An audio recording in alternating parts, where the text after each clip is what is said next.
عالمی سطح پر قیمتیں بڑھی تو پیٹرول مزید مہنگا ہوگا۔ وزیر خزانہ شوکت ترین نے خبردار کر دیا، کہتے ہیں کورونا کی وجہ سے ملک کی معیشت منفی ہوئی، ملک میں ڈالر نہیں تھے جس کے سبب IMF کے پاس جانا پڑا، ٹیکس دہندگان میں اضافہ کرنا ہمارا ہدف۔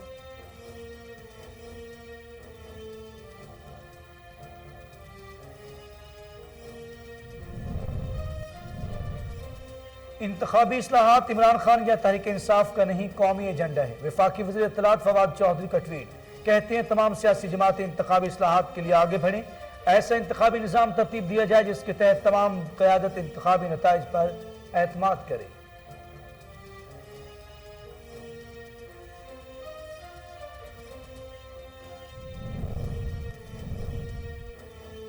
جب اتحادی اور اپنے اراکین نے عدم اعتماد کر دیا تو حکومت کو سیاسی نظام کی کامیابی یاد آ گئی۔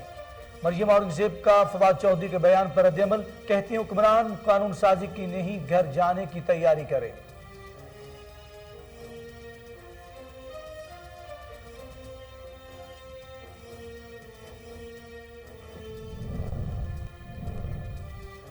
عام آدمی کا سب سے بڑا مسئلہ مہنگائی ہے۔ پاکستان پیپلز پارٹی کے چیئرمین بلاول بھٹو زرداری کی حکومت پر تنقید، بولے بڑھتی مہنگائی اور گھٹتی آمدنی کے بحران کو روکنے کے لیے عمران خان عملی اقدامات کریں یا پھر ماضی گھر جائیں۔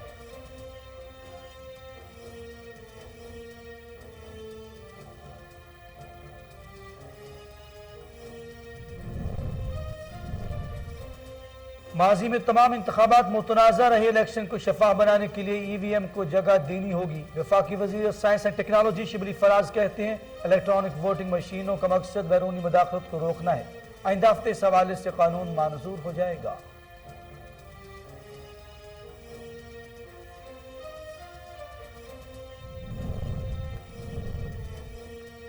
PTI حکومت ڈیجیٹل دھاندلی کرنے کے منصوبے بنا رہی ہے۔ امیر جماعت اسلامی سراج الحق کہتے ہیں تبدیلی کا نعرہ لگانے والے حکومت ایک تالا بھی ٹھیک نہیں کر سکتی، چینی مافیا سیاست اور معیشت پر قابض ہے۔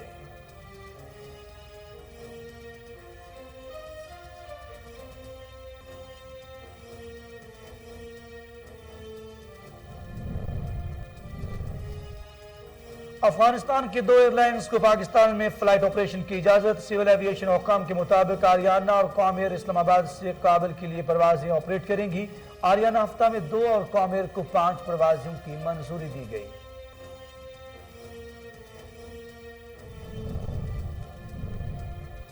ملک بھر میں ڈینگی وائرس کے جان لیوا وار جاری، پنجاب میں ڈینگی سے مزید 2 افراد جاں بحق، گزشتہ 24 گھنٹوں کے دوران ڈینگی کے 345 کیسز رپورٹ۔ راولپنڈی اور گجرانوالہ میں بھی ڈینگی کے مریضوں میں اضافہ۔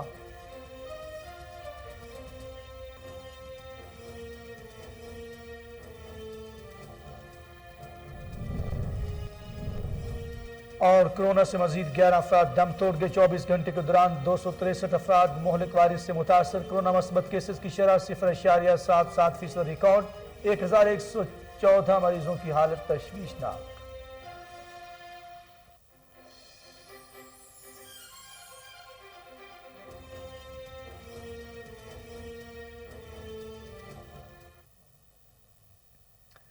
بسم اللہ الرحمن الرحیم، السلام علیکم۔ کوہ نور نیوز کے ساتھ میں ہوں اخلاق احمد صالح۔ ہیڈ لائنز آپ جان چکے، بلٹن کا باقاعدہ آغاز کرتے ہوئے آپ کو بتائیں وزیر خزانہ شوکت ترین نے کہا کہ عالمی سطح پر قیمتیں بڑھی تو ملک میں پیٹرول مزید مہنگا ہوگا، کورونا کی وجہ سے ملک کی معیشت منفی ہوئی، ٹیکس دہندگان میں اضافہ کرنا ہمارا ہدف ہے۔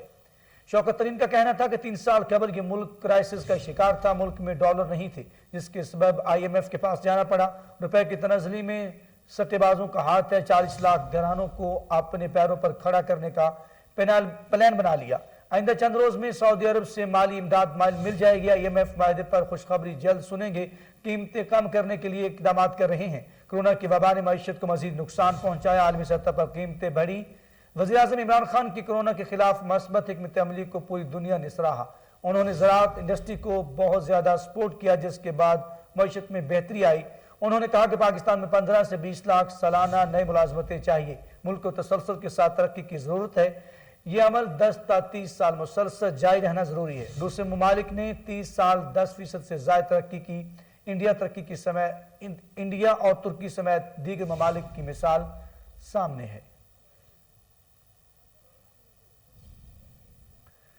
وفاقی وزیر اطلاعات فواد چودھری نے کہا کہ انتخابی اصلاحات عمران خان یا تحریک انصاف کا ایجنڈا نہیں، یہ ایک قومی ایجنڈا ہے۔ چودھری فواد حسین نے اپنے ٹویٹ میں کہا کہ تمام سیاسی جماعتیں انتخابی اصلاحات کے لیے آگے بڑھیں، سیاسی نظام کی بہت بڑی کامیابی ہوگی۔ ایسا انتخابی نظام ترتیب دیا جائے جس کے تحت تمام قیادت انتخابی نتائج پر اعتماد کرے۔ تو دوسری طرف پاکستان مسلم لیگ نون کی ترجمان مریم اورنگزیب نے کہا کہ جب اتحادی اور اپنے اراکین نے عدم اعتماد کر دیا تو حکومت کو سیاسی نظام کی کامیابی یاد آ گئی۔ حکمران قانون سازی کی نہیں، گھر جانے کی تیاری فرمائیں۔ وزیر اطلاعات فواد چودھری کے بیان پر رد عمل میں مریم اورنگزیب نے کہا کہ ہر قومی ایجنڈے کو متنازع عمران خان نے بنایا۔ عمران صاحب کے علاوہ تمام سیاسی جماعتیں انتخابی اصلاحات چاہتی ہیں، آپ صرف الیکشن چوری چاہتے ہیں۔ ڈیسک الیکشن کی رپورٹ کے مطابق عمران صاحب الیکشن چور ہیں۔ ڈیسک الیکشن رپورٹ کے بعد آپ کی الیکشن کی شفافیت اور الیکشن اصلاحات کا پورے پاکستان کو پتہ چل چکا ہے۔ مریم اورنگزیب نے مزید کہا کہ جب نمبر پورے نہیں ہوئے تو تمام سیاسی جماعتیں یاد آ گئیں۔ ووٹ چوری کے عمران صاحب کے ایجنڈے کو قومی ایجنڈا کہنا دھوکہ اور فراڈ ہے۔ عوام کو آپ کا انتخابی ایجنڈا نہیں، عمران خان کا استعفیٰ چاہیے۔ ادھر پاکستان پیپلز پارٹی کے چیئرمین بلاول بھٹو زرداری کہتے ہیں بڑھتی مہنگائی اور گھٹتی آمدنی کے بحران کو روکنے کے لیے عمران خان عملی اقدامات کریں یا پھر گھر جائیں۔ پی پی چیئرمین بلاول بھٹو زرداری کا کہنا تھا کہ عمران خان ہر بحران پر نوٹس لے کر آخر میں کیا کرو کا اعلان کر کے نئے بحران کا پیدا کرنا شروع ہو جاتے ہیں۔ آج ملک میں عام آدمی مہنگائی کی وجہ سے پریشان ہے اور اس کی صرف ایک وجہ عمران خان کی نااہلی ہے۔ انہوں نے کہا کہ بڑی بڑی باتیں کر کے اقتدار حاصل کرنے والے عمران کا پاس بحرانوں کے حل کے لیے نہ کوئی ویژن ہے اور نہ کوئی منصوبہ۔ قوم مہنگائی کی صورت میں تبدیلی کی وہ خوفناک قیمت ادا کر رہی ہے جس کا ازالہ اگلی کئی حکومتوں کو کرنا ہوگا۔ وفاقی وزیر سائنس اور ٹیکنالوجی شبلی فراز کا کہنا ہے کہ انتخابی اصلاحات اور الیکٹرانک ووٹنگ مشینوں سے متعلق قانون اگلے ہفتے منظور کرا لیا جائے گا۔ شبلی فراز نے کہا کہ ماضی میں ہونے والی تمام انتخابات متنازع رہے، الیکشن کو شفاف بنانے کے لیے ای وی ایم کو جگہ دینی ہوگی۔ الیکٹرانک ووٹنگ مشین کا مقصد بیرونی مداخلت کو روکنا ہے۔ اس سلسلے میں تمام لوگوں کو بریفنگ دی جا رہی ہے۔ اگلے ہفتے اس حوالے سے قانون منظور ہو جائے گا۔ اپوزیشن اتحاد کے حوالے سے شبلی فراز نے کہا کہ ملک میں مہنگائی کو کنٹرول کرنے کے لیے بہترین پیکج لا رہے ہیں۔ اپوزیشن کے پاس مہنگائی کو کم کرنے کے کوئی آپشن نہیں۔ پی ڈی ایم کو ہمیشہ ناکامی ہوئی۔ پی ڈی ایم میں شامل جماعتوں کے درمیان اختلافات ہیں، وہ کبھی ایک نہیں ہو سکتے۔ امیر جماعت اسلامی سراج الحق نے کہا کہ موجودہ حکومت نے تبدیلی کا نعرہ لگایا تھا، حالانکہ یہ حکومت بنی گالہ کے ایک تالے کو بھی ٹھیک نہیں کر سکتی۔ اس حکومت میں 34 لاکھ سے زائد پرستار روزگار لوگ ہیں، بے روزگار ہوئے۔ اب حکومت ڈیجیٹل دھاندلی کرنے کے منصوبے بنا رہی ہے۔ سراج الحق نے کہا کہ ماضی کے حکمرانوں نے نظریہ پاکستان سے غداری کی، جبکہ موجودہ حکمرانوں نے جن کو ڈاکو ڈکلیئر کیا تھا انہی سے اتحاد کیا۔ مافیا کا سیاست پر قبضہ ہے۔ اسلام آباد میں مایوسی ہے، جو حکومت کا دفاع کرتے ہیں وہ آج ان کے دفاع کے لیے تیار نہیں۔ انہوں نے کہا کہ ظالم جاگیردار اور کرپٹ سرمایہ دار حکومت کو کر رہے ہیں۔ جنوبی پنجاب کے عوام کے ساتھ کیے گئے وعدے پورے نہیں کیے گئے۔ وعدے کے مطابق جنوبی پنجاب کو مکمل صوبہ ڈکلیئر کیا جائے، چھوٹے چھوٹے دفاتر بنا کر جنوبی پنجاب کے عوام کو نہ ٹکھایا جائے۔ انہوں نے کہا کہ چینی مافیا سیاست اور معیشت پر قابض ہے۔ حکومت کی ٹوکری میں سارے مفاد پرست موجود ہیں۔ جنوبی پنجاب سمیت پورے ملک میں بدامنی ہے۔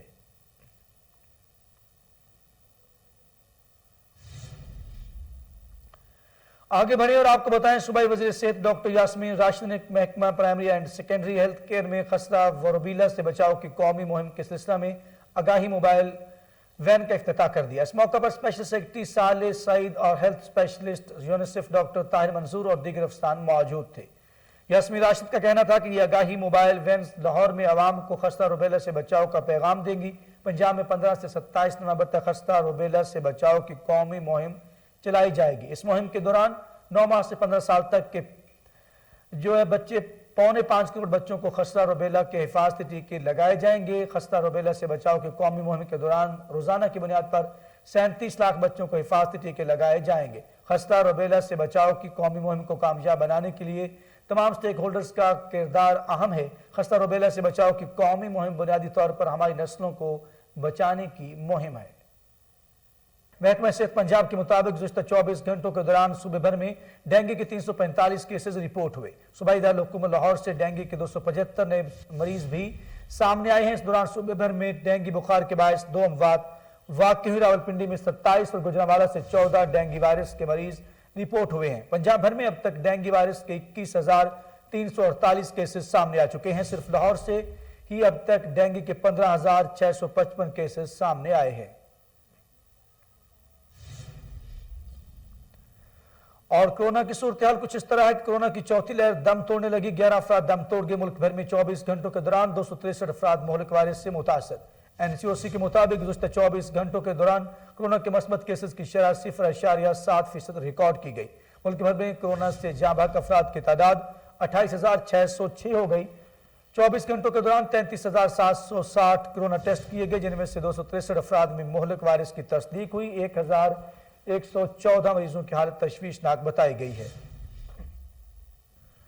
طالبان حکومت کے قیام کے بعد پاکستان سول ایوییشن اتھارٹی کے شعبہ ایئر ٹرانسپورٹ نے افغانستان کی 2 ایئر لائنز کو پاکستان میں فلائٹ آپریشن کرنے کی اجازت دے دی۔ حکام کے مطابق آریانہ اور کام ایئر اسلام آباد سے کابل کے لیے پروازیں آپریٹ کریں گی۔ آریانہ ہفتہ وار 2 اور کام ایئر کو 5 پروازیں کی منظوری دی گئی ہے۔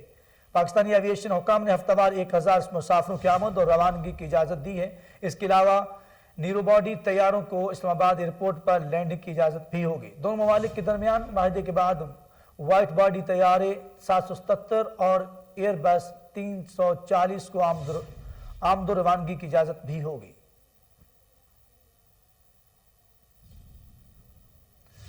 توری وزیر زیک گولڈ سمتھ ٹیکس دہندہ نکلے۔ مقامی میڈیا کے مطابق گولڈ سمتھ خاندان کی اسپین میں 2 پراپرٹی کمپنیز پر ٹیکس اور جرمانوں کی مد میں 2,40,00,000 روپے واجب الادا ہیں۔